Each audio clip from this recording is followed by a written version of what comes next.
News live കൊച്ചിയിലേക്ക് സ്വാഗതം. ഈ വാർത്തകൾ നിങ്ങൾക്കായി അവതരിപ്പിക്കുന്നത് Lutech solar solutions, powered by Mayil food stuffs, Mookkannoor, city tower, city wear and city shoes, Angamaly and Cochin Kalabhavan Angamaly franchise. പൊതുജനങ്ങളോടുള്ള പെരുമാറ്റത്തെക്കുറിച്ച് പോലീസിന് കർശന നിർദ്ദേശം നൽകും, തിരുത്തി മുന്നോട്ടു പോകും ഡിജിപി റവാഡ ചന്ദ്രശേഖർ.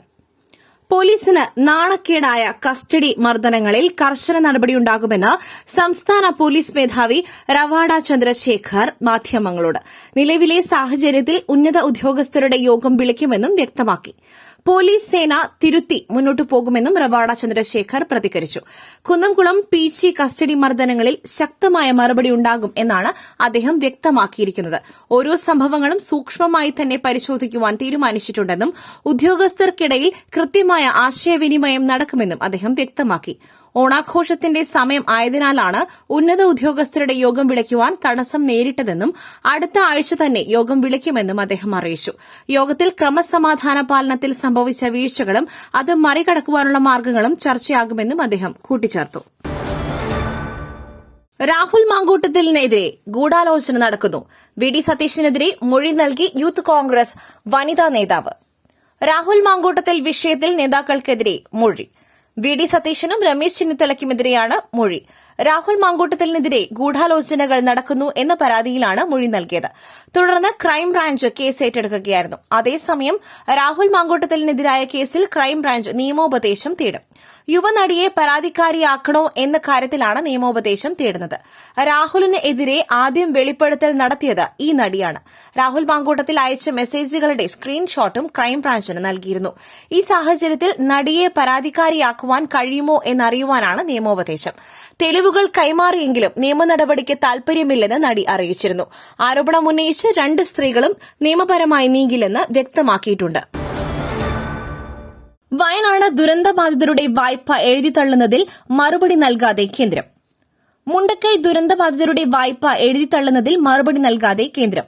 തീരുമാനം ഹൈക്കോടതിയെ അറിയിക്കുവാൻ 2 ആഴ്ച കൂടി സാവകാശം തേടി. 3 ആഴ്ച കഴിഞ്ഞ് വിഷയം വീണ്ടും കോടതി പരിഗണിക്കും.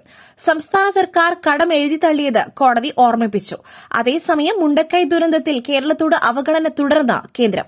മഴക്കെടുതി ബാധിച്ച് പഞ്ചാബ്, ഹിമാചൽ സംസ്ഥാനങ്ങൾക്ക് പ്രധാനമന്ത്രി ധനസഹായം പ്രഖ്യാപിച്ചു.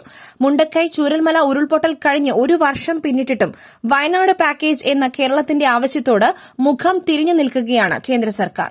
അതിനിടെയാണ് പഞ്ചാബിനും ഹിമാചലിനും 1600ഉം 1500ഉം കോടി ധനസഹായം പ്രഖ്യാപിച്ചത്. സാങ്കേതികത്വത്തിന്റെ പേരിൽ കേരളത്തെ അവഗണിക്കുന്നത് മറ്റ് സംസ്ഥാനങ്ങൾക്ക് ബാധകമല്ലാത്തത് എന്തുകൊണ്ടെന്നാണ് ഉയരുന്ന ചോദ്യം. കളർ പ്ലാനറ്റ് സ്റ്റുഡിയോസ് വാർഷികാഘോഷ ചടങ്ങിൽ മുഖ്യാതിഥിയായി ഋഷഭ് ഷെട്ടി. കാക്കനാട് പ്രവർത്തിക്കുന്ന കളർ പ്ലാനറ്റ് സ്റ്റുഡിയോസിന്റെ വാർഷികാഘോഷ ചടങ്ങിൽ മുഖ്യാതിഥിയായി എത്തി കന്നഡയിലെ ശ്രദ്ധേയ സംവിധായകനും നടനുമായ ഋഷഭ് ഷെട്ടി. അദ്ദേഹം ഭദ്രദീപം കൊളുത്തി സ്റ്റുഡിയോയുടെ 1ാം വാർഷികാഘോഷങ്ങൾക്ക് തുടക്കം കുറിച്ചു. സ്റ്റുഡിയോയുടെ ഡയറക്ടർ ബോർഡ് അംഗങ്ങളായ Dileesh Pothan, Shyam Pushkaran, Girish A D., Ramesh C P., doctor Binu C Nair, Leema Joseph തുടങ്ങിയവരും ചടങ്ങിന്റെ ഭാഗമായി. സൂ ഫ്രം സോയിൽ പ്രധാന കഥാപാത്രങ്ങളായെത്തിയ ഷാനൽ ഗൌതം, അനിരുദ്ധ് മഹേഷ് എന്നിവരും നടി സിജ റോസ്, സുനിൽ ഇബ്രാഹിം, ജിൻസ് ഭാസ്കർ, ഡോക്ടർ സിജോ വിജയൻ എന്നിവരും ചടങ്ങിൽ ആശംസകൾ അർപ്പിച്ചു. സ്റ്റുഡിയോയുടെ കോർപ്പറേറ്റ് വീഡിയോയുടെ ലോഞ്ചും ചടങ്ങിനോടനുബന്ധിച്ച് നടന്നു. മലയാളത്തിൽ ഓണം റിലീസായി എത്തി വൻ വിജയമായി മുന്നേറിക്കൊണ്ടിരിക്കുന്ന Lokah chapter 1 Chandra, JSK, Su from So തുടങ്ങി ഒട്ടേറെ സിനിമകളുടെ കളർ ഗ്രേഡിംഗ് ജോലികൾ നിർവഹിച്ചത് കളർ പ്ലാനറ്റ് സ്റ്റുഡിയോസ് ആണ്. ഋഷഭ് ഷെട്ടിയുടെ കാന്താര ചാപ്റ്റർ 1 സിനിമയുടെ ജോലികളും ഇപ്പോൾ സ്റ്റുഡിയോയിൽ നടന്നുകൊണ്ടിരിക്കുകയാണ്. ഇന്ത്യ പക്ഷത്ത് വോട്ട് ചോർന്നു, പ്രതിപക്ഷ ഐക്യം ദുർബലമോ? ഉപരാഷ്ട്രപതി തിരഞ്ഞെടുപ്പോടെ ഇന്ത്യ സഖ്യത്തിന് പുതുജീവൻ കൈവരുമെന്ന് പ്രതീക്ഷിച്ച നേതൃത്വത്തിന് വൻ തിരിച്ചടി. NDA സഖ്യത്തിന് വൻ തിരിച്ചടിയുണ്ടാവുമെന്നായിരുന്നു കോൺഗ്രസിന്റെ പ്രഖ്യാപനം. എന്നാൽ കോൺഗ്രസിന്റെ പ്രതീക്ഷകളെല്ലാം തകിടം മറിഞ്ഞു. 15 വോട്ടുകൾ NDAക്ക് നൽകിയത് ആരൊക്കെയാണ് എന്നുള്ള ആശങ്കയിലാണ് കോൺഗ്രസ്. കോൺഗ്രസുമായി അകന്നു നിൽക്കുന്ന ആം ആദ്മി പാർട്ടി അടക്കം BJP വിരുദ്ധരെല്ലാം ഇന്ത്യ സഖ്യത്തിന്റെ സ്ഥാനാർത്ഥിക്ക് അനുകൂലമായി വിധിയെഴുതും എന്നായിരുന്നു പ്രതീക്ഷകൾ. എന്നാൽ NDAയുടെ പെട്ടിയിൽ വീണത് 452 വോട്ടുകളാണ്. പാർലമെന്റ് തെരഞ്ഞെടുപ്പിന് ശേഷം ഇന്ത്യ സഖ്യത്തിൽ അഭിപ്രായ ഭിന്നതകൾ ഉടലെടുത്തു. ഡൽഹി, ഹരിയാന, ഹരിയാന, ജമ്മു കാശ്മീർ തിരഞ്ഞെടുപ്പുകളിൽ കോൺഗ്രസ് ഏകപക്ഷീയ തീരുമാനങ്ങൾ കൈക്കൊള്ളുന്നതായി ആരോപണം ഉയർന്നു. ഡൽഹിയിൽ കോൺഗ്രസിനെതിരെ ആം ആദ്മി പാർട്ടി കടുത്ത നിലപാടുകൾ സ്വീകരിച്ചു. ബിജെപിയെയും കോൺഗ്രസിനെയും ആം ആദ്മി പാർട്ടി ശത്രുപക്ഷത്ത് നിർത്തിയതോടെ ഇന്ത്യ മുന്നണിയിൽ ഭിന്നത നിഴലിച്ചു. പശ്ചിമബംഗാളിൽ മമതാ ബാനർജിയും കോൺഗ്രസും തമ്മിൽ വലിയ അകൽച്ചയിലാണ്. വരും ദിവസങ്ങളിൽ ഇന്ത്യ സഖ്യം യോഗം ചേർന്ന് വോട്ട് ചോർച്ചയിൽ വിശദമായ ചർച്ച നടത്തും എന്നാണ് കോൺഗ്രസ് നേതാക്കൾ പറയുന്നത്. എന്നാൽ ബീഹാർ തെരഞ്ഞെടുപ്പ് അടുത്തിരിക്കുന്ന സാഹചര്യത്തിൽ മുന്നണിയെ ദുർബലപ്പെടുത്തുന്ന തരത്തിലുള്ള ചർച്ചകളിലേക്ക് പോകുന്നതിൽ കോൺഗ്രസിന് താൽപര്യമില്ല. പരസ്പരം പഴിചാരി സഖ്യത്തിൽ വിള്ളൽ വീഴ്ത്തുന്ന നിലപാടിന് കോൺഗ്രസ് നേതാക്കൾക്കും താൽപര്യമില്ല. സഖ്യം ശക്തിപ്പെടുത്താനായി നീക്കങ്ങൾ ഒരു ഭാഗത്ത് നടക്കുമ്പോഴും മറുഭാഗത്ത് ഇന്ത്യ മുന്നണിക്ക് തിരിച്ചടികൾ തുടരുന്നതിൽ കോൺഗ്രസിനും മറ്റു പാർട്ടികൾക്കും ആശങ്കയുണ്ട്. പുട്ടു രുചികരമാവണമെങ്കിൽ മയിലിന്റെ പുട്ടുപൊടി തന്നെ വേണം. അതിന് ചെമ്പാപ്പുട്ടാണെങ്കിലും അങ്ങനെ തന്നെ. മയിൽ റൈസ് ആൻഡ് ഫുഡ് പ്രൊഡക്ട്സ്, ശ്രേഷ്ഠം സമ്പുഷ്ടം. മതേതര സർക്കാരിന് എങ്ങനെയാണ് അയ്യപ്പ സംഗമം നടത്താനാവുക? സർക്കാരിനോട് ചോദ്യങ്ങളുമായി ഹൈക്കോടതി. ആഗോള അയ്യപ്പ സംഗമത്തിന്റെ നടത്തിപ്പിലും സ്പോൺസർഷിപ്പിലും സർക്കാരിനോട് ചോദ്യങ്ങളുമായി ഹൈക്കോടതി. സംഗമത്തിൽ സർക്കാരിന്റെ റോൾ എന്തെന്നും ആർക്കാണ് പരിപാടി നടത്തണമെന്ന ആവശ്യമെന്നും കോടതി ചോദിച്ചു. ദേവസ്വം ബോർഡാണ് പരിപാടി സംഘടിപ്പിക്കുന്നതെന്നും ബോർഡിനെ സഹായിക്കുക മാത്രമാണ് ചെയ്യുന്നതെന്നും സർക്കാർ വ്യക്തമാക്കി. മതേതര സർക്കാരിന് എങ്ങനെയാണ് അയ്യപ്പ സംഗമം നടത്താനാവുക എന്നായിരുന്നു ഹർജിക്കാരുടെ ചോദ്യം.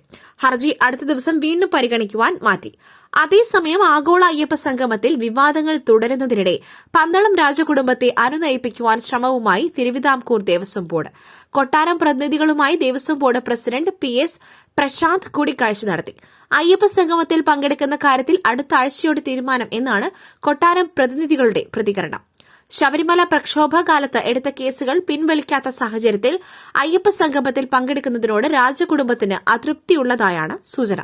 എന്നാൽ ഇത് പ്രത്യക്ഷമായി പ്രകടിപ്പിക്കേണ്ട എന്നാണ് പന്തളം കൊട്ടാരത്തിന്റെ തീരുമാനം. മലയാളി താരം സഞ്ജു സാംസൺ ആദ്യ 11-ൽ UAE ബാറ്റിംഗിനയച്ച ഇന്ത്യ. 2025 ഏഷ്യ കപ്പിന്റെ ആദ്യ മത്സരത്തിനായി കളത്തിലിറങ്ങി ടീം ഇന്ത്യ. ടോസ് നേടിയ ഇന്ത്യ ആതിഥേയരായ UAE ബാറ്റിംഗിനയച്ചു.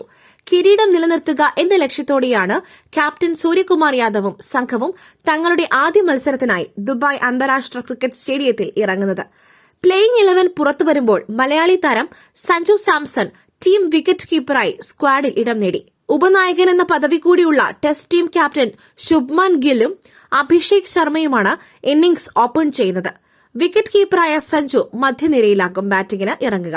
സ്പിന്നർമാരായി അക്സർ പട്ടേലും വരുൺ ചക്രവർത്തിയും കുൽദീപ് യാദവും ടീമിൽ സ്ഥാനം പിടിച്ചു.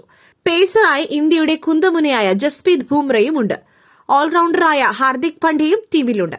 UAEക്കെതിരെ 3 ഏകദിനങ്ങളിലും ഒരു T20 മത്സരത്തിലുമാണ് ഇന്ത്യ ഏറ്റുമുട്ടിയിട്ടുള്ളത്. 4ലും ജയം ഇന്ത്യയ്ക്ക് ഒപ്പമായിരുന്നു. മുൻ ഇന്ത്യൻ താരമായ ലാൽചന്ദ് രജ്പുത് പരിശീലിപ്പിക്കുന്ന UAE സംഘത്തെ ചെറുതായി കാണാനാവില്ല. ഓപ്പണിംഗ് ബാറ്ററായ മുഹമ്മദ് വസീമാണ് ക്യാപ്റ്റൻ. ഏഷ്യ കപ്പ് മുന്നൊരുക്കമെന്നോണം ഈയിടെ ഷാർജയിൽ നടന്ന ത്രിരാഷ്ട്ര പരമ്പരയിൽ ജയിക്കാനായില്ലെങ്കിലും പാകിസ്ഥാനും അഫ്ഗാനിസ്ഥാനുമെതിരെ ശ്രദ്ധേയ പ്രകടനമാണ് UAE നടത്തിയത്. ഗ്രൂപ്പ് എയിലാണ് ഇന്ത്യയും UAEയും. മറ്റു ടീമുകളായ പാകിസ്ഥാനെ സെപ്റ്റംബർ 14-നും ഒമാനെ 19-നും മെൻ ഇൻ ബ്ലൂ നേരിടും. മറ്റൊരു വാർത്തയുമായി കണ്ടുമുട്ടുന്നതുവരെ നന്ദി, നമസ്കാരം.